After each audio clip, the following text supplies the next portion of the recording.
Good morning, Taylor. Good morning, Rich. How are you? Doing well. I am doing well. That's awesome, man.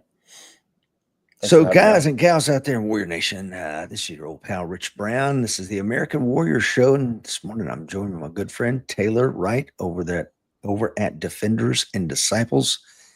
And here in just a moment, I'll read his biro. Biro. Do you have a biro or a bio? I think you have Either a one bio. works. Yeah, so Taylor's bio, man, is pretty straightforward. Former Marine, security forces guy, got out, became a mechanical engineer, was a cop a few times, and now he has an amazing YouTube channel, Defenders and Disciples. Tell us a little bit about your channel over there, brother. Yeah, Rich. Again, thanks for having me on the show. So I started the channel a few years ago because when I started my company, Defenders and Disciples, it was originally intended just to be typical firearms training in person format, but it was right during COVID, and so ammo prices were through the roof, and no one wanted to meet in person because social distancing. So I just started making some YouTube videos online, and one thing led to another. One of my videos, 6 Lies About the AR-15, went viral. I think it's close to like 1.5 or maybe 2 million views at this point. So it just kind of continued to grow and grow and grow. And now I am a YouTuber, and I never thought I would be doing this. So yeah, teaching myself how to do video editing, lighting, audio, all that typical stuff. Earbuds keep falling out. But yeah, it's been a interesting experience. YouTube is such an amazing thing. I don't think that kids these days realize what they have access to. I mean, It you want to is. learn how to put a new chain on some weird Husqvarna chainsaw that you can find it. You want to learn anything is seemingly out there. So let's welcome some folks on. Guile is on from the Philippines. Joseph is on. Good morning, sir. Will Rhodes is on. He is coin number 2269. If you want to find out if becoming a coin member of our self-preservation community is the right decision for you and your family, click the links in today's show notes. Got Dr. Fuller is on. Says, old man just home from the gym crowd. Yeah, I'll be heading there in a moment. Scott is on. He is coin number 2489 up in Michigan. Before we get into the meat of today's show, I know you wanted to kind of lean in and talk about the Michigan shooting. As a former or school resource officer, I'm sure you have some thoughts about that. Sorry, my thing just disconnected. I'm worst time. Hello? That's all right. Can you hear me?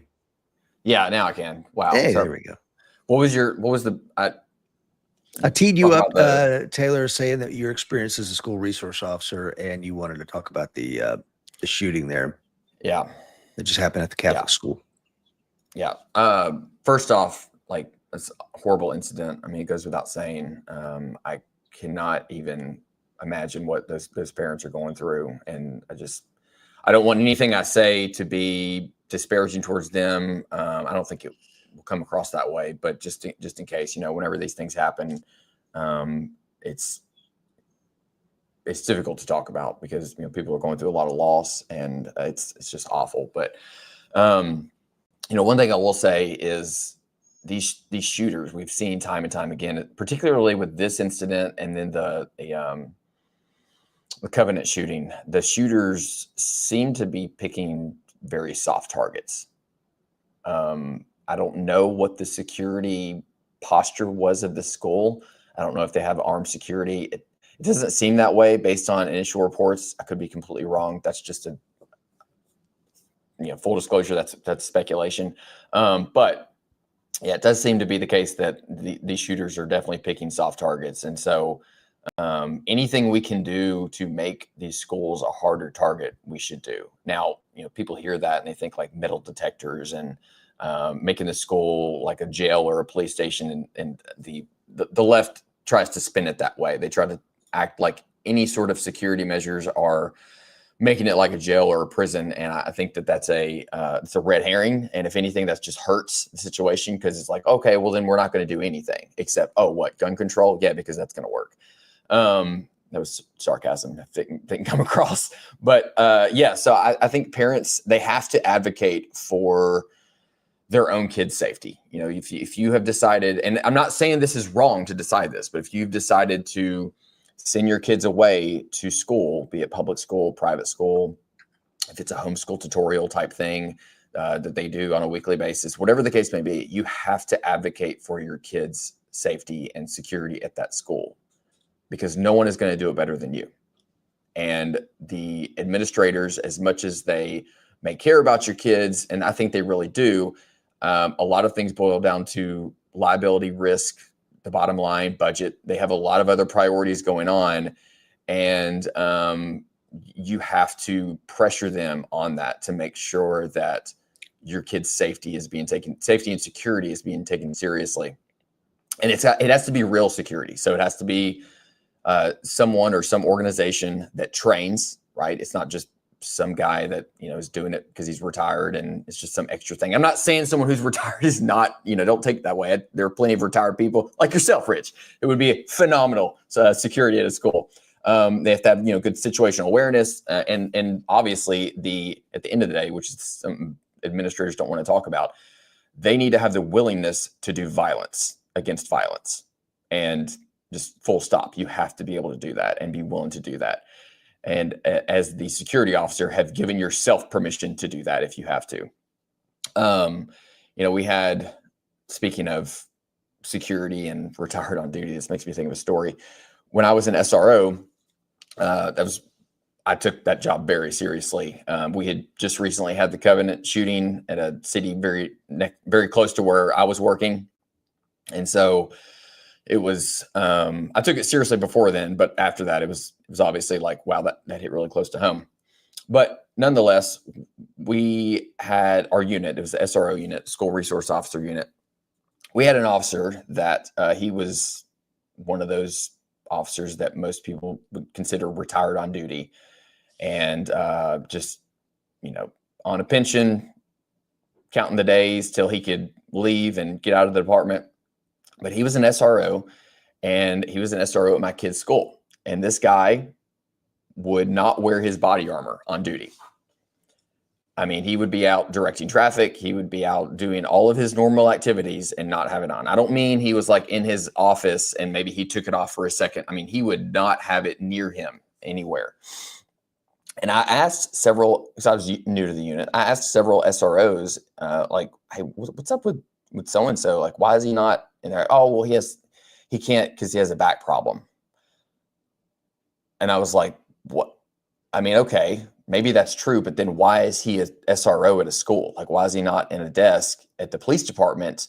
And okay, don't fire him, but put him in a different position that's not involved, that doesn't involve protecting kids from a possible mass shooter or active shooter.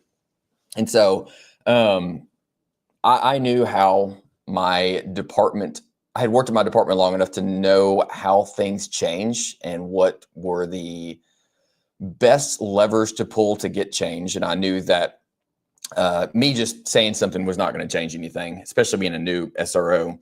So I, and this is probably the closest I can ever relate to Obama, I basically did some community organizing and had some parents send in anonymous, or not even anonymous, send in complaints and emails and phone calls to the chief of police. And funny enough, Rich, the next day our policy changed and he was wearing his body armor. There we go. It's pretty remarkable. So, you know, you have to be that advocate for your kids, and you have to, squeaky wheel gets the grease. You have to complain. You have to tell them what you want, and if that doesn't work, then go somewhere else. I mean, you have other options as a parent. You have to ask yourself, like, what's important? First principles. And I would think that your kids' safety and security is one of the top priorities above, you know, school district and all the other stuff. But yeah, I just definitely want to encourage parents and to take this stuff seriously and really advocate for their kids' safety and security. I agree with you. Mike and I did an entire show on our thoughts and feelings about, you know, mass shootings and kind of the best practices, as well as, you know, kind of demystifying some of the data surrounding these things, because they're like a plane crash, you know, they're horrific. Yeah. And I don't want to minimize the loss and suffering to the community or to those families. I think context is important. I think we looked at it. I remember the data correctly. It's roughly like 8 teachers and educators, children that are killed in school shootings. I mean, you have far more people get killed on a Tuesday falling off a ladder, you know? And everybody wants to blame the firearm when in reality we have a mental health crisis that nobody's talking about. And, you know, you can blame big pharma, you can blame the left or what have you for creating this crisis, because especially the new data coming out on these trans kids, young adolescents that are committing these atrocities is something very interesting. And we'll see how this continues to play out, because I really do want to see the data. The memes going around lead me to believe that there's a fire going on, and there may be. But you know, to the bigger context is, because you talked about this guy retired on active duty kind of thing, and you know, it reminds me of Scott Peterson.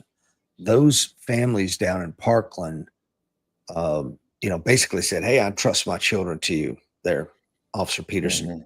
Safeguard my children with your life if need be, and if you're not up to that challenge, get the hell out of that school." And when the day came, he proved himself to be a coward. And if you want to sue me, pal, go right ahead. Watching him sob in the courtroom when he got off those charges was one of the most disgusting and disgraceful things I've ever seen. As a human being, I can't imagine much worse than that. You should have committed seppuku on the floor and just let your entrails spill out, because I mean, that's the level of dishonor you did to your name, to your family, by letting 17 children die on your watch.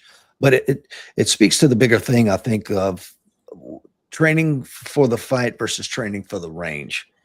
And what are your thoughts on that? No, I completely agree. Yeah, I think for a long time we have been just doing that, just training for the range and going through, you know, you hear terms like range theatrics or whatever type of term you want to use. But I think a lot of that is true. And then also using either unvetted techniques, tactics, or procedures, you know, that have not been vetted through Force on Force, or they just, you know, the Good Idea Club came up with them. And more specifically, when it comes to training for the fight versus training for the range, I think we have largely divorced the stimulus from the response.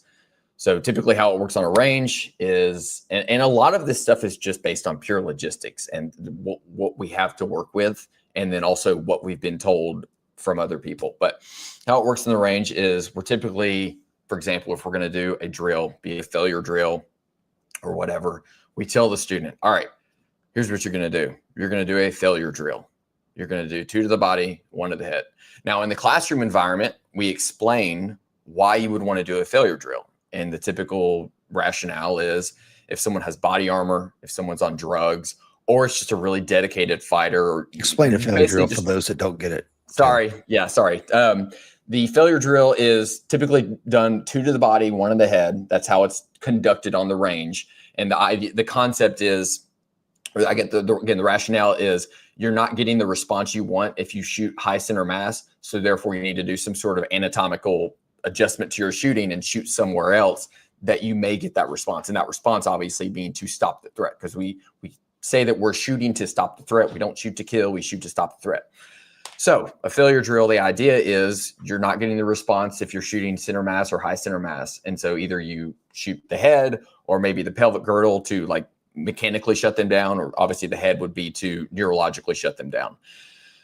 Now in the classroom, we go over the rationale for why you would want to do it. We say you do it for body armor. If you shoot someone in the chest and maybe they have plates on and it's not going through and they're not responding to those shots and they're not stopping, well, shoot the head, assuming they don't have a helmet or you're not going to hit the helmet, or shoot the pelvic girdle or something. Or if they're on drugs and they're not responding to that, you know, you see these videos of people that almost like a zombie, like they come in at, I think Somalia that happened.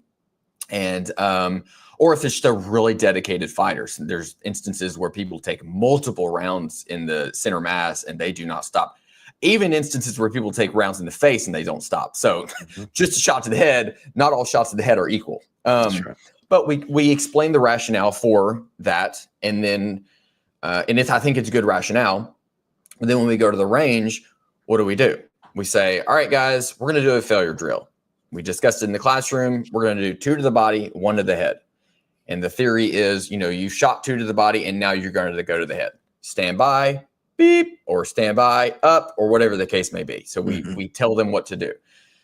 The problem with this neurologically is this is scripted training. I've told you, I've given you the file, and I've said, here, run this file. But you have in how it works in real life, be it if you're going to, any decision you make, anything you do in real life, you have to decide in real time how to respond to that, right? It's the whole OODA loop thing: observe, orient, decide, act. Well, the problem with the way we've done in scripted training is we've taken out the OOD, and all it is act. So we've already told you what you're going to do, right? There's no observe, there's no orient because there's one target. There's no decide. It's just act. You're waiting on the buzzer. You're waiting on the buzzer, and you're acting. You're basically doing drag racing. You're waiting on that Christmas tree to hit that green light, and you're mashing it, and that's it. Nothing else matters. So that's one thing. I think we've divorced the stimulus from the response, and we need to do something to marry those two together again. Because in a real situation, if you have to do a failure drill, you're not going to know ahead of time, oh, I need to do a failure drill on this person. You're going to have to say, what I want to happen is not happening. I need to do something else. And that's a conscious, positive feedback loop that's happening based on what you're seeing downrange.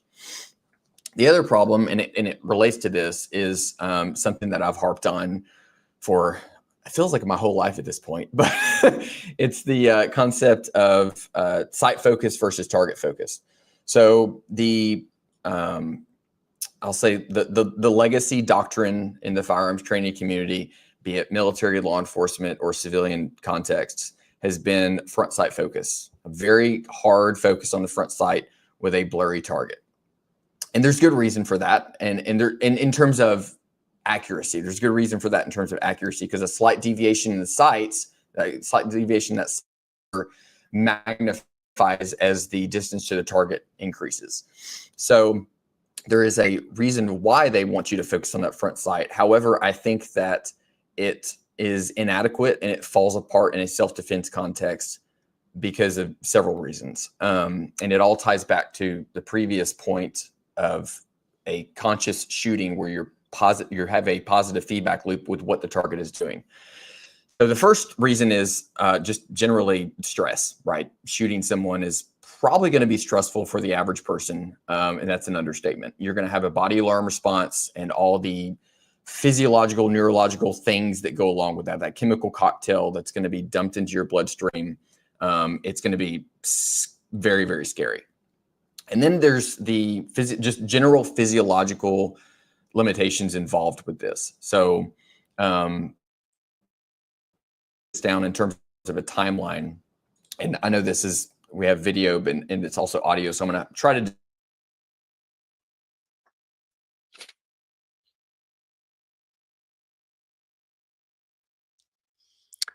I'm not sure if you're If you have sight focus and then target focus, I'm going to break those down in terms of the timeline of how those things would happen in a real life situation. So let's first look at sight focus. To observe a threat, and then use sight focus. This is basically the process that has to happen. So they observe the threat, then they shift their focus back to their sights, or they observe the threat, be it someone reaching for a gun or whatever the case may be, and they bring their focus back to their sights, and they briefly confirm their sights. And maybe their sights were already slightly aligned, but they have to briefly confirm those sights, and then they fire. Okay, so and this is just based on human physiology. This isn't my opinion, but to observe the threat and react to a threat, it takes about 250 milliseconds, which is 0.25 seconds. I'm going to speak in terms of milliseconds because for me, it's just easier with the math. So 250 milliseconds to observe a threat. And then to shift your focus back to those sites threat is about 300 milliseconds. Okay, so that's to shift your what's called your eye accommodation, which is like your focus. When things are blurry, your eyes are not accommodated to them. Your eye accommodation, and then also your eye convergence. So the crossing of your eyes from one thing to another to have them converge on whatever it is you're focusing on. Those two things take about 300 milliseconds. The next thing you have to do, since you're doing that to confirm the sights, then you have to confirm your sights before taking the shot.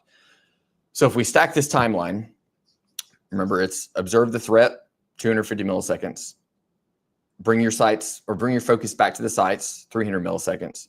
And then briefly confirm those sights, which again, that's a reaction type based thing, and then shoot. That's 250 milliseconds. Well, that alone is 800 milliseconds, which is 8 seconds to do all of that. To strictly speaking, to do target or sight focus aiming, if you observe a threat and you're getting that front sight focus before shooting, that's a lot of time. That's a lot of time. Now, the alternative is target focus. Now, I'm not talking about point shooting. I'm talking about literally using your sights while focusing on the target. You're looking through your sights, almost like you're using them like a red dot sight. You're still doing sight alignment. You're still doing sight picture, but you're focused on the threat, focused on the target. The timeline for that is all you have to do is observe the threat and then fire. And that's 250 milliseconds, so 0.25 seconds. So that's a drastic difference between 0.8 seconds and 0.25 seconds. So that's one thing. That's one reason I am a massive advocate for target focused aiming. And I have to reiterate this because it's very often people confuse target focused aiming with point shooting or something called kinesthetic shooting. But you are doing sight alignment and sight alignment and sight picture. Your proper height or equal light, equal height, and you are superimposing that on the target. That is a crystal clear target. It works out to, I've used it with a Glock 43X out to 75 yards on a man-sized steel target. So it's not just something for close range.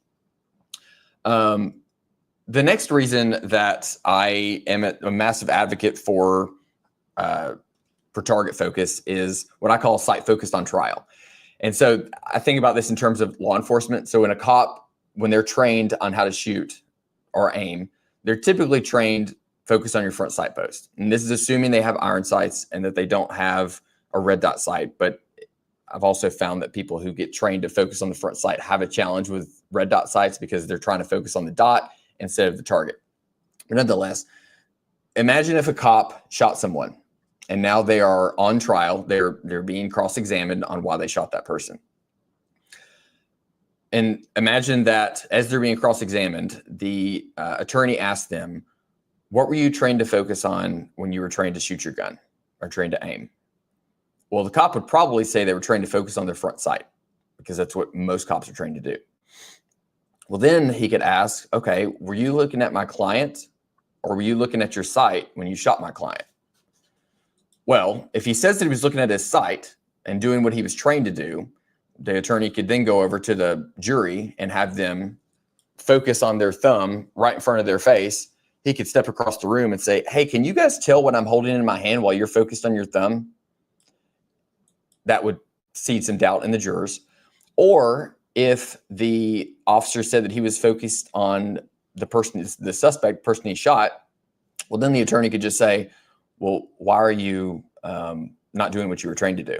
So that's another problem I see. And that doesn't really relate to the stimulus response thing, but I think it is part of the justification for all that, for why I advocate for this. Now, let's talk about target focused aiming and why I think that's so important. Once again, it's not point shooting. It is using your sights. It's like the fourth time I've emphasized that. And it's using them like red dot sights. So you're looking through those sights. And then I think that whenever you're having to consciously process a threat, you have to focus on that threat because you're getting feedback. We can only focus on one thing at a time, or we can shift our focus back and forth, but it takes a lot of time to do that. So the going back to the things that currently marry the stimulus and response, there's several options out there. And there's one in particular that I've trained with that I really like. And we'll go into detail that in a second. But, you have like pop-up and reaction type targets, ones that are actually reacting to what you're doing. They either have some that have like a balloon in them. When you pop the balloon, they fall. You have some that have a sensor that I think the Army uses whenever you shoot them, they fall down. But those are reactive type targets that are great because you have something that's responding just like a threat may respond to those shots instead of going through some pre-scripted response. And then you have like no shoot targets that require you to process information downrange. Those are good too, as well as turning targets, something that turns and then turns away, another element of information coming from downrange and having to process it. And then obviously now we have VR that I think that's probably where some stuff's going to go, is in terms of like VR simulators and the fidelity that you can get with those. But there's still limitations on VR, and in terms of like the biofeedback and like how like your ergonomics and kinesthetics, there may be some limitations in that. Now, one device that I've used before, and I'm sure your viewers are very familiar with this, is the Neuro. I actually had Dusty Solomon from Building Shooters on my podcast, and it was a really great interview. Very smart dude. And we talked about all of this stuff, and we're in alignment with pretty much most of it, if not all of it. But one of the things he developed is called the Neuro, and it is a device that, here we go, we're going to pop up some videos. That's it right there. There it is, the Neuro. For anyone who's not familiar, the Neuro is a device that fires a visual stimulus onto the target in the form of a laser, and they have like diffusers that make that laser into different shapes. And then it will, you basically are reacting to that. And before the training, you would tell the person, okay, the green hand means this, the gun means this, or the triangle means this. And so that way they're having to process in real time what is happening at the target level and whether or not it's a threat that they need to shoot, if they need to do verbal de-escalation, if they need to stop shooting, whatever the case may be, you're now requiring them to process that in real time. And Dusty and I went to the range and did a video where he ran me through drills on the Neuro, and it was amazing. I mean, I could literally feel my brain like having to work while I'm shooting because I'm thinking about this and like, okay, what does that mean? And you have several targets and there's a lot of information coming in. And so if you're a department or agency or you have large scale training, I think that this device is absolutely phenomenal for that. I mean, because that's another thing. It has network based. It's network based. So you have several connected together. And then from what I understand, like a tablet, and correct me if I'm wrong, Rich, but you have a tablet that can control all of them. And you can give each person their own stimulus. And it's just a really cool device. And if you haven't trained with it, I would encourage you to check it out or go to a range that has one. But it's neat. And so, yeah, I don't know. Do you want to say anything else on the Neuro before I move on? I mean, I've signed an NDA with Building Shooters and Dusty, and been involved with the Neuro for years now. Went to, I think, the first training he did with it. He brought me and some other folks in, and then anyway, I've got a long exposure to the Neuro. I own Neuro that Dusty was kind enough to let me use and train with. A lot of features, a lot of functionality, Bluetooth enabled, Wi-Fi enabled. It's got, like, at last count, almost 300 different drills inside of it, pre-programmed. It's being used at a lot of agencies to train new officers. I think it's an amazing tool. I mean, I'm a firm believer in it for the reasons that you already kind of enumerated, but predominantly, those of us that are a little long in the tooth, man, what we have been traditionally using is this. There's your pack timer, and that's your go command, right? Like, you hear the buzzer and you run the script. That is not real life, and I think that's the point you're making really well.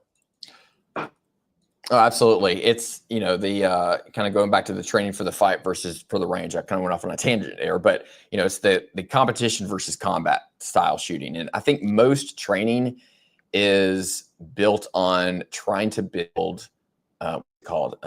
Unconscious competence, where you don't even have to think and you just do it. Now, from a skill and motor performance standpoint, that makes sense. If it's, your gun goes dry and you need to do a reload, you to some extent want to have unconscious competence to be able to do that in the moment and not have to think, oh, what is the process for this? How do I grab my magazine? Or if you're clearing a malfunction, like you want to have unconscious competence to do those things.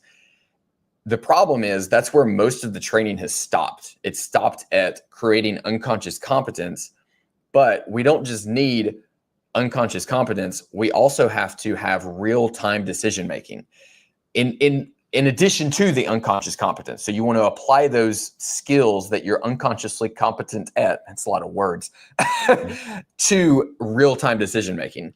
And I think the Neuro does that. It requires you to do that in real time. And if anyone's ever used it, or if you haven't, you just have to take my word for it. Like it requires you to do that in a way that you probably never experienced before. So it's really great. It's really cool. Please, if you haven't trained, I tell any guys I know who still work in law enforcement, like you have to get this for your guys, because it will make you all much better police officers. And it's the way to go. Now, I will say this, the Neuro, for all the things that it is amazing at, there, in my opinion, there are some limitations that we'll talk about in a second. But one of those is it's kind of expensive. I don't know what the current like MSRP, I think it's right around the ballpark of like $1,000. So for like your average consumer, it's pretty cost prohibitive. And that's unfortunate, because I think everyone should have access to this type of training or something like it. Maybe not as complex, but something like that. And so yeah, $1,000 pop. Let me speak to the complexity just for a moment for those that don't understand. Oh, okay. Yeah. Yes, please. So you have an array of neuros. It's not a one-off. It's an array. They're all linked. So like if you imagine the training academy, you've got an array of neuros, and everybody's wearing a wristband, like an Apple Watch that connects to, that is paired to the neuro that you're shooting on. So that way you can have the stimulus going, and it's tracking the individual officers or individual agents' data relative to him. And the other thing it does a really good job at, once the stimulus arrives to fire, and it might be a green set of hands because there's a filter you can screw on, so it might be like this, and the green hands obviously means don't shoot, whereas a red gun on the target, lased onto the target, is a shoot target, right? You have a threat. So from the moment the laser beam moves at the speed of light, impacts the target, you see the threat, you draw the gun, you address the threat with rounds, and then the threat goes away. The red gun goes away, meaning that the threat is no longer there. It now will track any shots fired after that. Now it's not an automatic. Your brain just can't shut down like that. So there's some allowance given for if you fired a shot 0.25, I'm making up a number, 0.23, then you're fine. I mean, that's reasonable. Right. But if it's 3 seconds that gun has been gone and you're still ripping rounds, it speaks to your point about the courtroom, right? I mean, how do you defend that? So you can take that student, specifically law enforcement or CCW guys and gals, and be like, hey, bro, we got a problem here. When the stimulus is not there, you got to come off that trigger, and you got to, bring back an assist. But an amazing tool. You can turn self-defense into a murder real quick.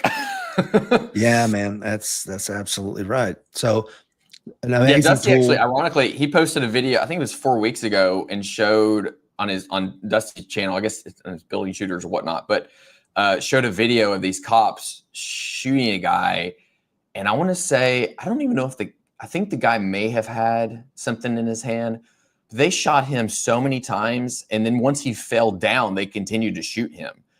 And it was a prime example of like what you were just talking about. It's like once it stops, you have to stop shooting within a reasonable amount of time. Obviously, we have human reaction time, and then stress is going to compound that to an extent. But gosh, why is my Apple Music? Sorry, I think I hit something on my earbuds. But yeah, no, I'm glad you mentioned that. Thank you for adding that on there. Yeah, so it's phenomenal. If these agencies, I hope every agency gets one, because the training value is enormous. And you know, like you said, some things it's a flashing red, and that drill might be like, hey, the flashing red means you haven't seen the red gun yet, but the target is doing something that needs to be addressed, you know. So that might be draw the gun, go to a low ready, start giving verbal commands, and then all of a sudden this flashing red goes to solid red gun, pop, pop, pop, and then we can analyze your data. It's a dream for data people, like, and I know that you have an engineering degree. That it really is. Nerd out all day on that. Oh yeah. Well, speaking of nerding out, too is one more thing on it. I was going to say the cool thing about it too is you'll notice whenever people use it, they go from this like this type of rapid fire, because once again they've already given the script, to more of a deliberate, like bop bop bop bop bop. Just even the pace and the split times inherently change, because they know that they have to consciously process what's going on, and they haven't just been given the script to run as fast as they can. And I think that's another cool thing that it does. And that's honestly, like, that is probably a much more effective and safer way to engage a threat for both you and, you know, the threat in a law enforcement context, to be that conscious, like pop, pop, pop, pop, pop. And now you're processing instead of just dumping 15 rounds into them and then only processing what happens because you have to do a reload. Yeah. So again, going back to my relationship with Dusty, and Dusty's been on the show innumerable times, and I've read almost all of his books. Big fan of what him and the rest of his team is doing. It has limitations, and I think that based on some of those limitations leads us into what you decided to develop. Yeah, so I agree. I think it's phenomenal. It's a phenomenal device for large scale and like law enforcement style training, or even group training in a civilian context or military training. But when it comes to someone who just wants to go to the range and work on conscious shooting with, you know, observing what's going on downrange with the target, I think that it's I think it's honestly too expensive for me to purchase for that purpose. There's a lot of setup involved, relatively speaking, to like when you think of like a pack timer. And then there is a learning curve from, you know, I think there is a book that goes along with it, like to understand like the full capability of the neuro. And if you're using it in those law enforcement settings, I would encourage you to read that book, because you're going to be much better for it. But the average person, I think, wants to just buy something and go to the range and use it and not have to go through a bunch of setup and stuff. And so let me tell you, just let me paint the picture, because there's going to be an audio portion of this and people won't grasp what I'm talking about. Like, if you imagine inside a very large firearms training division inside a huge metropolitan police, imagine this: a giant indoor range where you have neuros mounted on the ceilings, you have neuros mounted on the floor, maybe the sides of the room. They're permanently mounted there, so there's no, like you said, there's no issue with setup. You walk in, the neuros are already there. But that's not where us civilians find ourselves. I don't have access to that kind of thing. Therein lies part of the problem. Yes, absolutely. Yeah, you're as a civilian typically going to the range. You're like, oh, I got some time on Saturday to go to range, limited time, and I don't want to spend most of that time setting something up. So I sought to develop a solution to this, and I wanted to make something that was easier to set up, in my opinion, more portable and obviously more affordable option that also gave you a visual stimulus downrange. And so I did that. For the last, I think like just over 2 months, I made a prototype, and that prototype is, well, let's see, keep going. Let's see and these are some of the pictures here. This is the recent one, but basically I'll just hold it up. This is it. It is a handheld visual shot timer. You turn it on. It says shooter ready, and there's 2 modes with this device. You have the manual mode, and then you have the automated mode, and I'll go over those in detail in a second. So typically how this would work is if you go to the range with someone, maybe you're a coach with a couple students, or you are going with a buddy and you just want to run each other through some drills. With a manual mode, the person who's running the other person through drills, that would be like the person who's typically holding the shot timer. They would get behind them. They would use these alignment notches that's on the top here, and they would aim it for the target, and then they would laze the target. They would turn the laser on and laze the target. Now, this is projecting a laser onto a target that is giving them a shoot stimulus. So it's in this setting, it would be when you see this laser on the target, this means you need to start engaging the target. So you draw, or you come from the low ready and you start shooting the target. Now, as this laser's on, this device is currently recording shots. It's recording the shots while the laser's on. And then whenever you turn it off, that would be the threat's gone away. And it continues to record for an additional 3 seconds. And then after that, oh, I turned it off. So there we go. After that, it shows shots during and then shots after. So it displays the shots you fired during the stimulus as well as the shots you fired after the stimulus. Now, obviously, I didn't shoot, so there's no shots being recorded.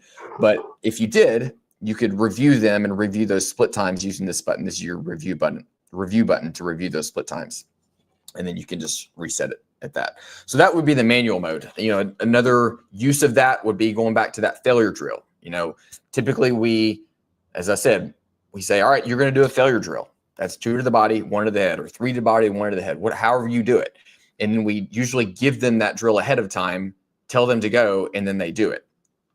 With this device, as the instructor or coach or buddy, you can just decide in your head, okay, I'm going to give them a failure drill. I'm not going to tell them I'm doing a failure drill, but I'm not going to turn the laser off until they punch a hole in the head.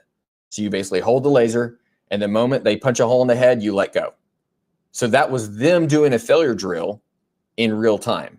So ideally, and another thing with this, real quick caveat, because we talked about this yesterday, the shooter is not shooting the laser. Okay, so the laser is just the stimulus. Wherever that laser is on the target, that is just the stimulus. So ideally, you may have it at the bottom hip or maybe the shoulder area, and they're still shooting high center mass or the head or the pelvic girdle. They're not shooting the laser. So that's requiring them to constantly observe the threat and obtain peripheral information about the threat, which is that's reality based. Because if someone's coming out with you with a knife, you have to be conscious of the knife while also being conscious of where you're aware of where you're shooting. You're not going to shoot the knife. You know, it's as contrary to what some politicians may believe. We're not going to shoot the knife out of someone's hand or shoot the gun out of someone's hand. So you're trying to shoot high center mass still while being aware of the stimulus. I'm trying to think of something else on that. But yeah, that's the manual mode. And then the automated mode is very similar, but simpler. You push this button,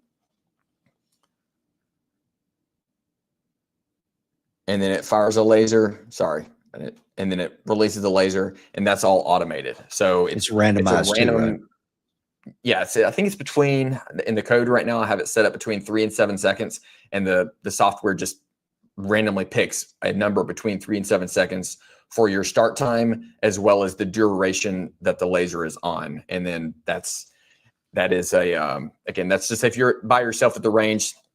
It's got a tripod mount here and here, so you can mount it in either this orientation or that orientation, and run it by yourself. You would obviously align it with the target first before you do that, and then you'd go through those modes. Another cool thing about the manual mode is you could have multiple targets. So you could have 3 targets set up, and you could laze one of them, and then the person would have to engage that target. And yeah, so this is the visual shot timer that I developed. And I wanted something that was going to be simple to use, consumer grade. So I'm not saying it's not durable. I mean, this one's actually really durable, but it's something you can buy on Amazon, right? Just Dusty is mil spec, and it has to be. Oh yeah, I think you could run over his with a vehicle, and it would probably be okay. So yeah, his is waterproof. This has been water resistant, not waterproof. But But yeah, this is, and the name of it is, maybe some people will appreciate this. It's the Defenders and Disciples Behavioral Optical Decision Device, or the DAD BOD. So, yeah, get your DAD BOD. So when you're going, okay, you've got a laser pointer on a shot timer, but nobody, again, speaking from my time in law enforcement, Marine Corps, whatever, there was no audible signal to go. That's not how it works. I see somebody doing something and I need to change that behavior with lethal force. It's the only thing that's going to work. Then that's how they're going to get addressed. And, but it's going to be a visual stimulus that tells me I need to do that. So let's take a look at this in action here. Yeah. Let's see here. I'll rewind that.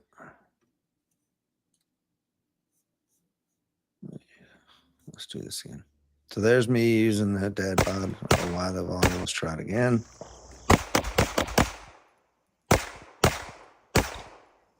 You see the red laser down there at the pelvic girdle.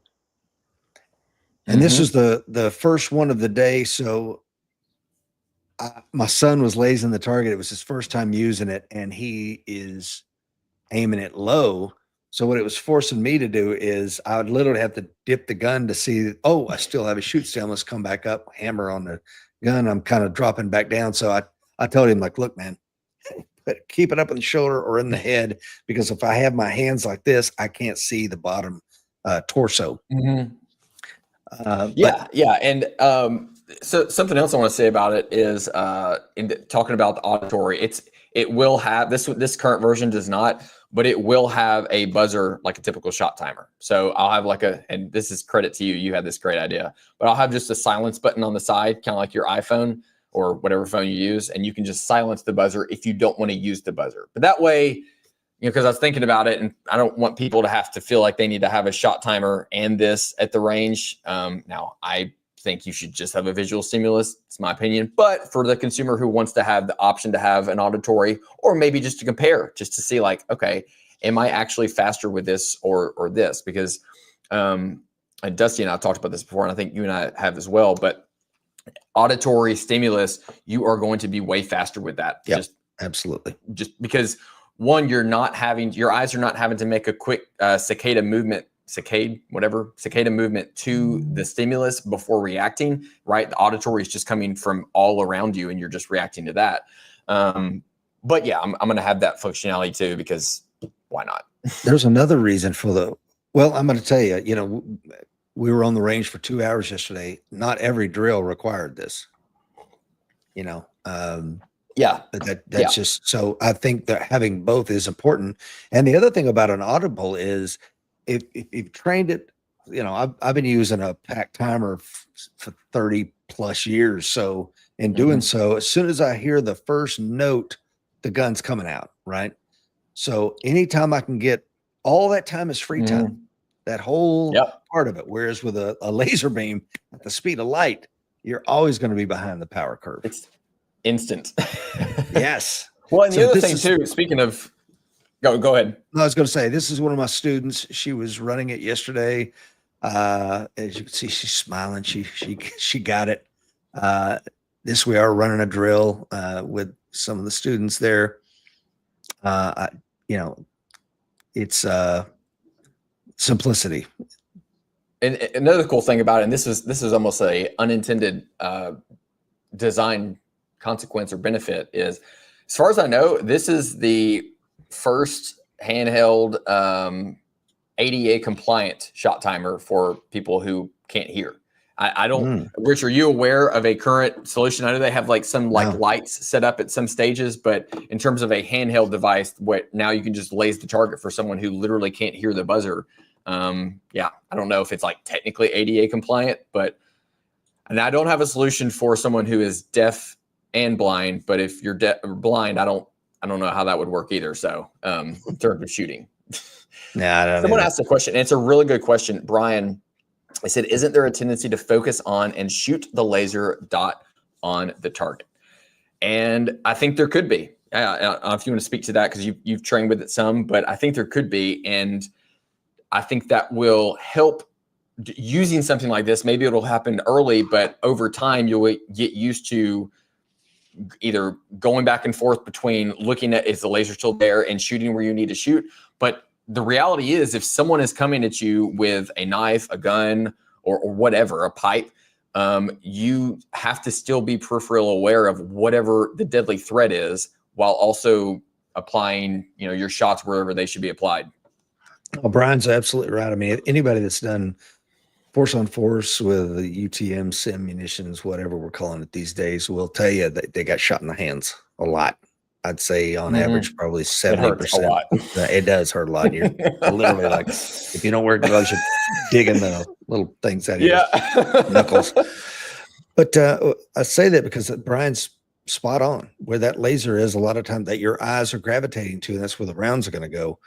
There's also, as you were talking about that, I was also thinking one of the things I'll do is like get the target up there, and then as it's getting shot up, I'll use Post-it notes. So I could see a drill, as I'm just thinking out loud, where I lays the Post-it note, I want you to shoot. So it's, you only are limited by your creativity as to what you can do with this device. And Tony says, I'm not hating this. What's the price? Yes. So great question. I'm glad you asked. Great segue. So here's the deal. Right now, I have several units that Rich has one, and I'm sending some out to some other instructors to make sure, again, during the testing phase. I mean, now we're in the phase where I'm launching. Today actually is the first pre-launch day. And my plan for this, just to let your users understand, is I'm going to use a platform called Kickstarter to launch this product. And there's a few reasons I'm doing that. The first one is to fund production, large scale production, and then also for market research, because I don't want to, make a device and put all this effort into a device, any more effort than I already have, and then realize no one wants it. So I'm going to be doing a Kickstarter. And for anyone who's unfamiliar, the way that works is you set it up, and then people go on there and either do pre-orders, or they just put money towards it to donate towards that project. And then that's for a certain amount of time. And then once that time is expired, and if the goal is met, and that's the other thing, is you have to meet the goal on Kickstarter. So if you set a goal for $20,000 and you get $19,000, then you don't get any of the money. But it's low risk for both the inventor as well as the people who are investing or wanting to purchase the product.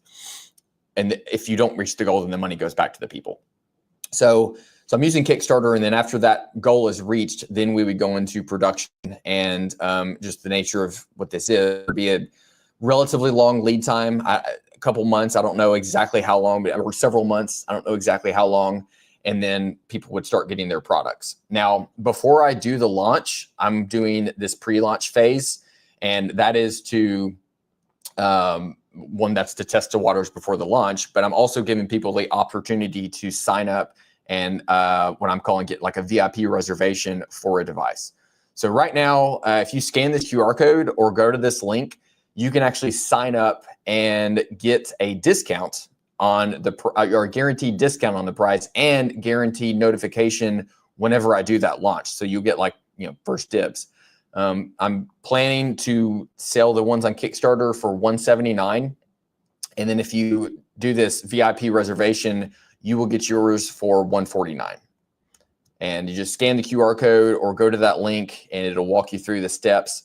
And then you'll be tagged in my email list, and I'll keep you up to date on launch and all that stuff, so that you guys can be made aware of when it's going to happen and get those, early orders right when it happens. But it's exciting. I mean, this is really like what I'm passionate about, Rich. And we've talked about this before. I have a degree in mechanical engineering, and I enjoy designing and doing this stuff. And so I also want to make sure that I'm giving people a product that they actually want. And part of that involves getting feedback from the users. So part of this launch, this pre-launch and launch process, is getting active feedback from people, instead of just thinking I know what they want and then making something and then like, well, I wish it would have done this. So that way they can give me that feedback ahead of time and just do that community approach towards launching a product. No, and do you want to talk about how you've deconflicted with building shooters? Absolutely. So, yeah, when I made, do you have the picture of the previous version? When I made the previous version, I actually reached out to Dusty and I was like, "Hey, let's go meet at Panera." Something that I made that I want to show you. It's not. See, going back, it's the one that's on the table on the tripod. Okay, I don't know. My previous version.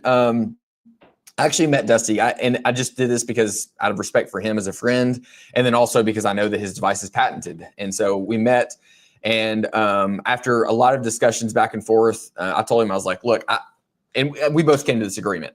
I don't believe, and neither does he, believes that this device is competitive with the Neuro. If anything, they're complementary, because someone who uses this may work for a department where the Neuro makes more sense. And someone who uses the Neuro in training at the department may want a personal solution that they can use at home to make themselves better on an individual level. Like you have those officers that take their job very seriously, like I did, and you train on your own in addition to what your department requires. So, they're not competitive products; they're complementary products. And this device, it doesn't violate his patents. He's agreed that it doesn't violate his patent. So, we have a mutual understanding, and we're actually going to be mutual affiliates. I'm an affiliate of Neuro, and he's going to be an affiliate of DAD BODD. So yeah, it is full transparency with him, because I definitely didn't want to do this in a way that was like shady and trying to take away from what he has, because he has an amazing product, and I wanted to make something that would help, because I think the more people that become aware of this, right, because this is a consumer version, so more people are going to become aware of it, it's generally going to make the whole 2A training, whatever industry, aware that like this is what we need, and like those large scale training environments, the Neuro is the perfect fit for that. Yeah, and it is in some major law. And I talked to Dusty about this. I said, bro, as they're cranking out officers through these large agencies that your Neuro is training on them, I would imagine if I'm a young officer and I just went through that, I'm like, bro, I want one of these, that I can train with, do my dry fire at home with, and get that visual stimulus and do my thing.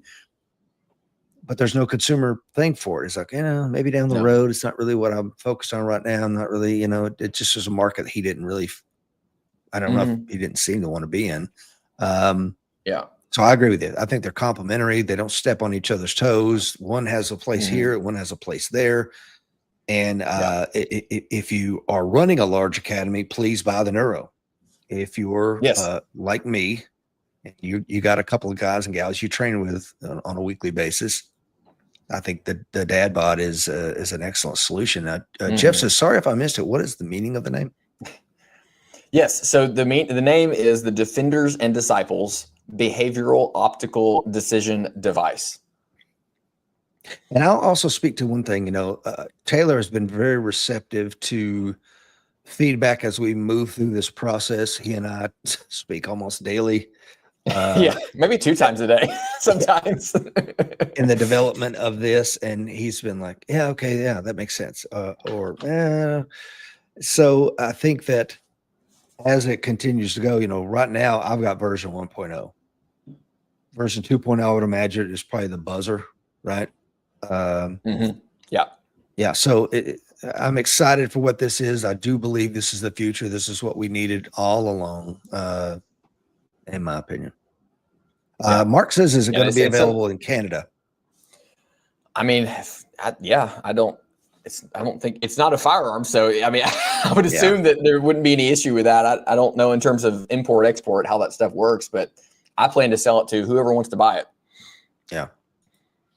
Someone asked about patents, and to answer your question, yes, there were enough differentiating factors between this and the Neuro that I was able to apply for a provisional patent application. So it is patent pending right now. I'm going through that process.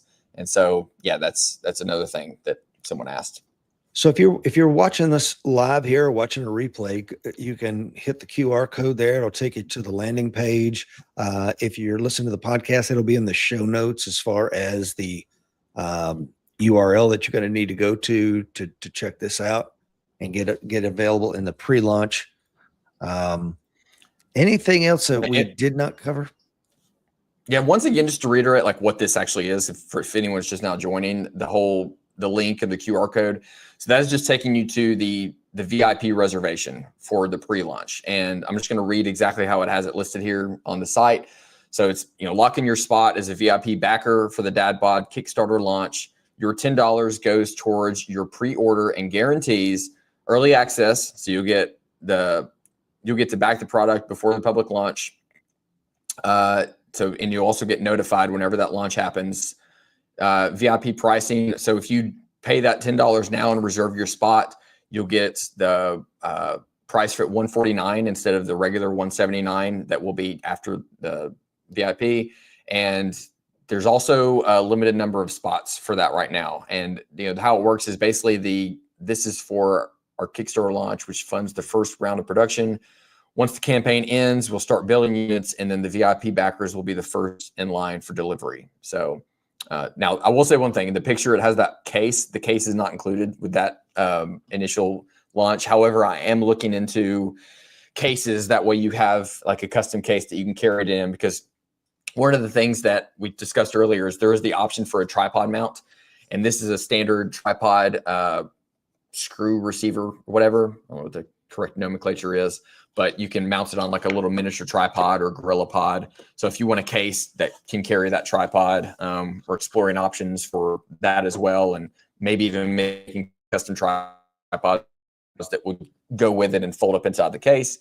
It operates on a 9-volt battery currently. Going back to user feedback, Rich asked you this the other day.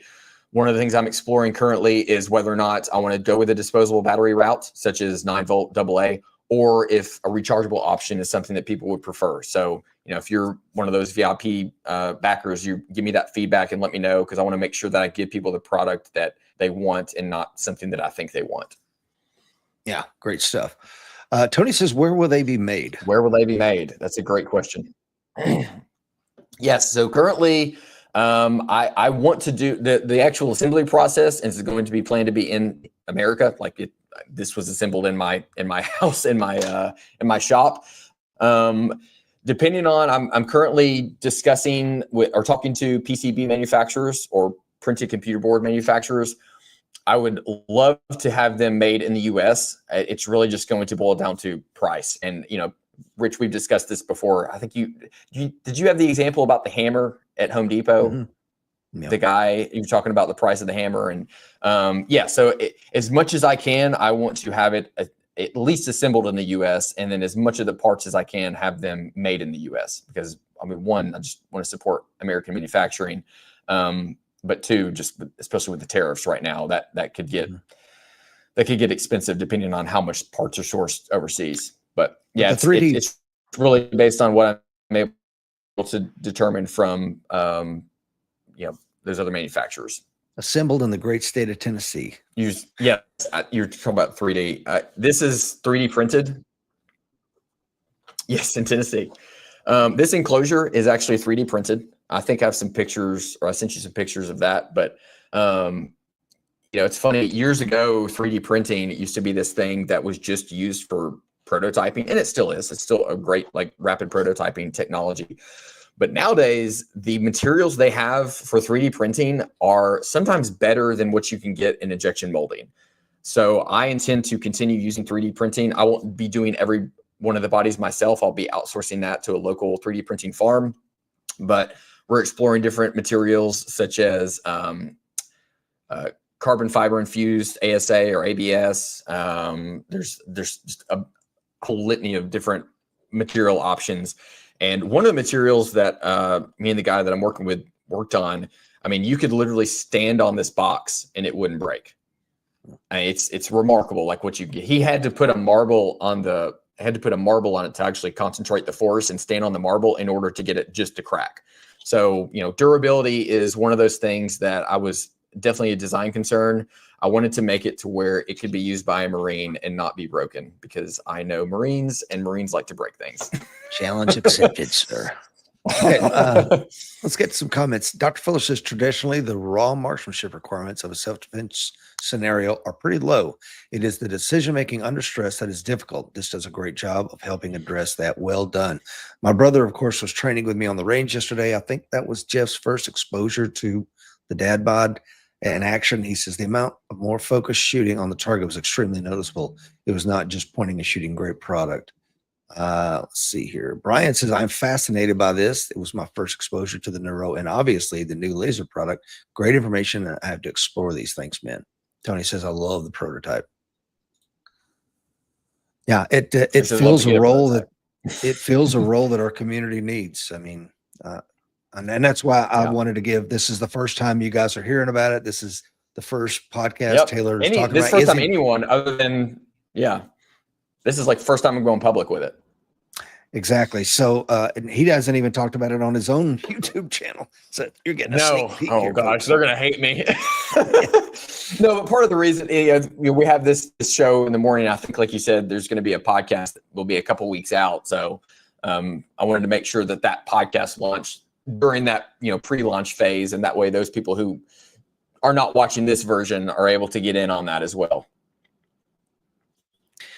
So, this has been great. I mean, Rich, again, I just want to reiterate, thank you so much. I know we're not closing the show right now, but thank you for giving me the opportunity to do this, and especially all your feedback throughout this. I mean, guys, I just want to tell you, Rich has helped me so much on this and given incredible feedback. And he's like, nope. He'll tell me nope, Taylor, that does not make any sense. Or, hey, have you thought about this little tweak? And I'm like, Roger that. Because I tell people, I'm like, if my map is wrong, how I'm viewing the world or things that how I'm going about my daily life, I want to know. Oh, let me update my map and make sure I'm not going to wander into a creek bed. Well, and like you and I talked about from the very beginning, I mean, one night I woke up, Taylor and I had been talking about it. I got up at 2 a.m. and just started sketching stuff and sending him. I think I still have that picture. Keep talking, but I'm going to pull it up. So I'm like, this is what, so I hope at some point we get Dad Bod 5.0 and it'll look like what I want it to look like. Because from a design perspective, I want it to be, you see it and you want to pick it up. It feels good right now. Once he gets the printed computer boards that are specific to this, I think the design can change a little bit. But let's see, I'll pull that up. That was the drawing you sent me. Yeah, I was tormented by it. I had to jump out of the middle of that. It's interesting to be in this space with Taylor and helping him in this, because this is something that, going all the way back to a 20-year-old Rich Brown, I'm like, what? This is what we have, this pack timer thing? What? This doesn't make any sense to me.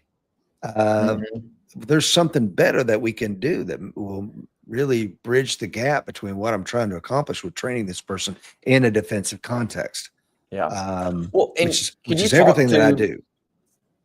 Something we've discussed before too is, going back to the difference between the defensive versus competitive type mindset, and how this product will probably be received by people who are more focused on either just competitive or just performance shooting. This, I feel like this device and the concept, and even the Neuro, sometimes it seems like the people who are primarily focused on competitive shooting or just performance shooting don't really get it. They don't really understand, because once again, they are trying to build unconscious competence with just skills. Do you want to speak to that a little bit? Yeah. So from a IDPA, USPSA, Steel Challenge, whatever, all I need, let's use Steel Challenge for example. It is just a drag race, right? You know what Smoke and Hope is. You're standing in a box. All I need is a go command, and I'm just running the program that I've built again and again and again. Even USPSA, you see the stage, you can air gun it a few times. Okay, I'm going to come here, lean around the wall. I'm going to run that way, and I'm going to mag change and all this other stuff. There's no thinking. Once you've put that script in your head, 10, 20, 30 times, like a pro shooter like Seeklander, he'll visualize stage 8 30 times. So all he needs is to, he's a coiled spring and go, and it's done. Defensive context is not that way. I have to be constantly evaluating the threat. And in the environment post Summer of Love, you're going to go to prison if you just hammer away on the target without looking at what this threat is doing.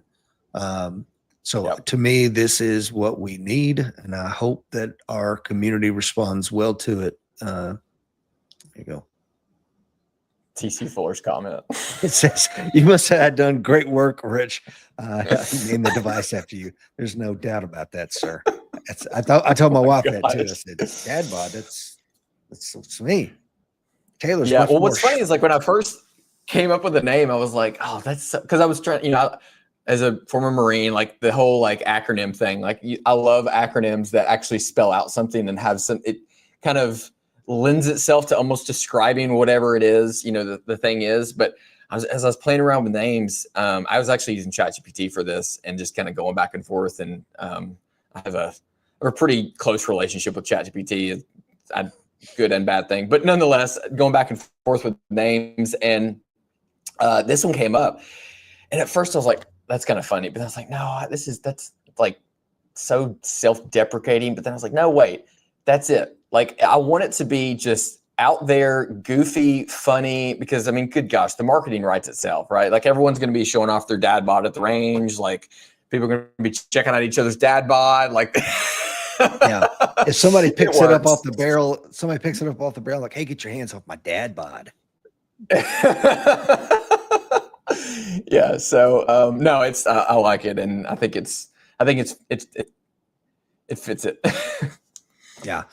If you're listening to the show, I apologize. You can't see the QR code, but it's do you have a place you want them to go, Taylor, that they're listening right now, driving down the road? If they're driving down the road, I want them to pay attention to that. But if they're in a place where they can either scan the QR code on the screen, or you can go to shop.defenders-products/DADBODD-VIP-reservation, or just type that in. Again, if you're driving or something, just wait and then rewatch the episode and go to this link. But the easiest thing would be just to scan that QR code if you're watching the video. And I guess I'm assuming during the podcast, you'll have it in the show notes or something like that. I will. So if you're to find the show notes, go to AmericanWarriorShow.com, and Mr. Seeklander will have this in the show notes for you as well. Taylor, man, thanks for coming on this morning, brother. Can I do one more thing on that? So I know I'm doing a pre-launch right now. And so whenever I do the launch phase, I'll basically just go in and change the QR code to redirect you to the launch page. That way, none of these links are ever expired, or hopefully never expired. So, if you're listening late or whatever, then it'll redirect, or, I hope, a year from now when it's already launched, it'll direct you to like the actual product where you can purchase it. So I'll make sure to keep all the QR code stuff and everything updated. Don says busted. I'm just making sure that the it took me right to it. So that QR code is working.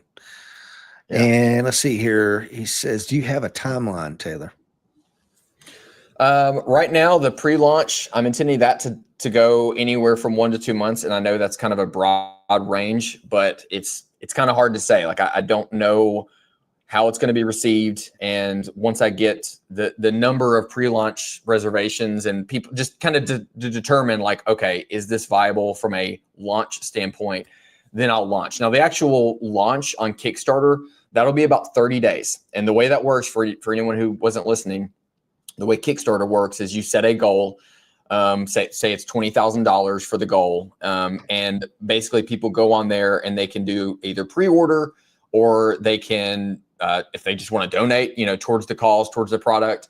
And then after that 30 days, if you don't meet the goal, if you don't meet that 20,000, even if you're $1 short, you don't get any of it. Now it can go over the goal, but you just can't go under the goal without, losing out. And then once that Kickstarter launch is done, then we'll go into full-blown manufacturing mode. And I've been in the process of talking with PCB manufacturers, button manufacturers, all those people. And I'm kind of in a unique position with my engineering background that I can act as a liaison for myself when I talk to those people and kind of understand like what direction it needs to go to make sure that it's doing something that's not going to cost a lot of money. And because I don't want the price to increase. Looking at for the Kickstarter to be $179, and then again right around the $200 range for the full-blown MSRP version once it's fully launched. And then obviously we'll have future iterations, future versions that may have additional functionality that could be more expensive. But for this design, that's the goal, is right around the $200 range. Sweet. Well, thanks for being on today, my dear brother. Thank you, man. This has been fantastic. I always enjoy coming on and talking to you. So thank you so much. Yeah, Don, this is great discussion this morning, gentlemen. Thanks for that. I'm very interested in the DAD BODD. I've already got one, but I'd like to try an automated one. That's funny. Don't we all, Don? Don't we all? Well, thank you, brother. Thank you for introducing it here on the American Warrior Show. I will be using mine here in about an hour when I get out to the range. There you go, guys. That's it. Simplicity. I love it. All right, guys and gals out there in Warrior Nation, remember the fight is coming. Be ready.